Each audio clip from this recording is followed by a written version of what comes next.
حضرت سیدنا عمر فاروق رضی اللہ تعالیٰ عنہ کا اسلام لانے کا واقعہ تاریخ اسلام میں بڑی اہمیت رکھتا ہے۔ سیدنا عمر بن خطاب رضی اللہ تعالیٰ عنہ سید الشہداء حضرت سیدنا امیر حمزہ رضی اللہ تعالیٰ عنہ کے مسلمان ہونے کے 3 دن بعد مسلمان ہوئے۔ قبل اسلام سیدنا عمر فاروق رضی اللہ تعالیٰ عنہ اسلام کے بڑے ہی سخت مخالف تھے۔ دیگر کفاران قریش کی طرح آپ کی نظر میں بھی جو شخص مسلمان ہوتا وہ ہر طرح کی عذاب کا مستحق ہوتا، اور ایسا شخص جو مسلمان ہوا ہے، اپنے مذہب کو چھوڑ کر دین اسلام میں داخل ہوا ہے، اس کو ہر طرح کی ہر قسم کی سزا دینا آپ رواں سمجھتے تھے۔ جب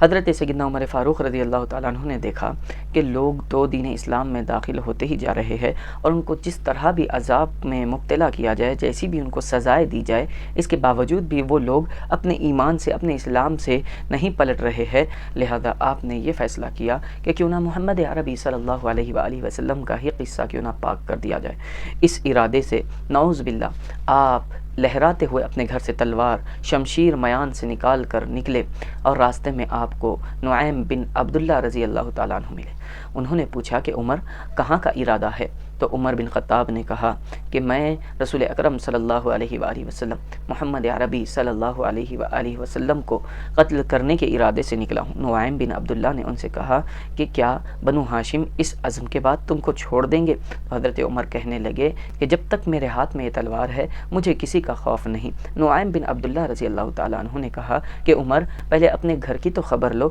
تمہاری بہن مشرف با اسلام ہو چکے ہیں، اسلام تمہارے گھر میں داخل ہو چکا ہے۔ جیسے ہی آپ نے یہ سنا، آپ کے غیظ و غضب کا ٹھکانہ نہ رہا اور آپ پلٹے اپنے بہن کے گھر کی طرف۔ حضرت عمر فاروق رضی اللہ تعالیٰ عنہ اپنی بہن کے گھر پہنچے، اپنی بہن کے گھر پر دستک دی، اور اندر سے آپ کو تلاوت کلام مجید کی آواز بھی آ رہی تھی۔ حضرت سعید رضی اللہ تعالیٰ عنہ حضرت عمر کے بہنوئی، اندر سے آپ نے دیکھا کہ عمر ہے، ہاتھ میں تلوار ہے اور غصے کے آثار چہرے پر نظر آ رہے ہیں۔ آپ نے دروازہ کھولنے سے پہلے اپنی زوجہ محترمہ سے کہا کہ عمر آئے ہیں، تو آپ کی زوجہ محترمہ فاطمہ بنت خطاب حضرت عمر فاروق رضی اللہ تعالیٰ عنہ کی بہن نے کہا کہ کوئی ڈر نہیں، عمر کی تلوار ہمیں اسلام سے نہیں پھیر سکتی۔ جب دروازہ کھولا گیا، حضرت سعید رضی اللہ تعالیٰ عنہ سے عمر بن خطاب رضی اللہ تعالیٰ عنہ نے پوچھا کہ تم لوگ کیا کر رہے تھے؟ جب آپ نے کچھ جواب نہ دیا تو دونوں آپ ان سے دست بازو ہو گئے، حضرت عمر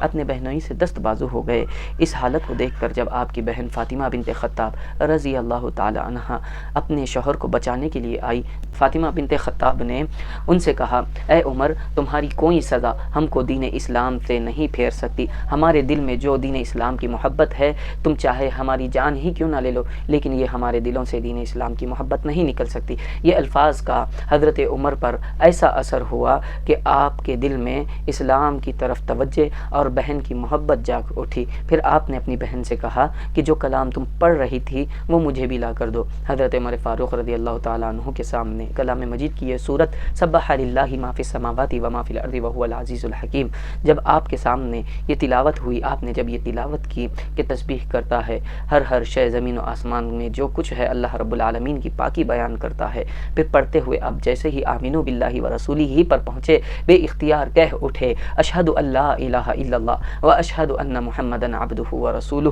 حضرت عمر فاروق رضی اللہ تعالیٰ عنہ بہن کے گھر سے نکلے اور رسول اکرم صلی اللہ علیہ وآلہ وسلم کی طرف جانے لگے۔ پیارے آقا صلی اللہ علیہ وآلہ وسلم کوہ صفا میں ارقم کے مکان میں ٹھہرے ہوئے تھے۔ یہ صحابہ کرام نے دیکھا کہ عمر کے ہاتھ میں تلوار ہے اور وہ اسی طرف آ رہے ہیں۔ سید الشہداء امیر حمزہ رضی اللہ تعالیٰ عنہ نے فرمایا کہ کوئی ڈر نہیں، اگر نیک ارادے سے آئے ہیں تو ٹھیک، ورنہ عمر ہی کی تلوار سے ان کی گردن جدا کر دی جائے گی۔ جب دار ارقم نے حضرت عمر داخل ہوئے، رسول اکرم صلی اللہ علیہ وآلہ وسلم نے فرمایا عمر کیا تم اپنی حرکتوں سے باز نہیں آؤ گے؟ حضرت عمر کے ہاتھ سے تلوار چھوٹ گئی اور آپ نے عاجزی کے ساتھ عرض کی کہ یا رسول اللہ، میں داخل اسلام ہونا چاہتا ہوں، میں مسلمان ہونا چاہتا ہوں۔ پھر آپ نے پڑھا اشہد ان لا الہ الا اللہ و اشہد ان محمدن عبدہ و رسولہ۔ جب یہ کلمات کہ میں دار اسلام میں داخل ہونا چاہتا ہوں صحابہ کرام نے، پیارے آقا نے سنے تو بے اختیار صحابہ کرام نے بھی اللہ اکبر کے نعرے لگائے، اور اس طرح دین اسلام کو ایک شجاع، جنگجو، بہادر